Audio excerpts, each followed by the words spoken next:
Bakit po kaya, kapatid Alimel, hindi na makababalik ni makakauwi kailanman yung taong namatay? Sapagkat ganito po ang mababasa po natin, mga kaibigan, dito po sa Ecclesiastes 9:5 hanggang 6. Alam ng buhay na siya'y mamamatay, ngunit ang patay ay walang anumang nalalaman. Wala na silang pag-asa at nakakalimutan ng lubusan. Nawawala pati kanilang pag-ibig, pagkapuot, pagkainggit, ano pat wala silang namamalayan sa anumang nangyayari sa daigdig.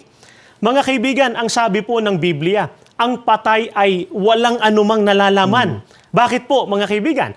Dahil ang patay ay wala na pong namamalayan sa anumang nangyayari sa daigdig. Kung gayon, kapatid Alimel, yung ginagawa po ng iba, yung mga naiwang buhay, yung mga kaanak po nila na pagpaparasal, di po ba? Ginagawa yun doon sa mga taong namatay na. Yun ba may kabuluhan pa kaya? Eh wala na pong kabuluhan yon, kapatid na Glenn. Pati yung ginagawa nila na pagtitirik ng kandila, na di umano ay para dun sa mga namatay po nilang kamag-anak, pagpapamisa, at iba pa, wala na pong anumang magagawa yon para dun sa kanilang mga kamag-anak na namatay.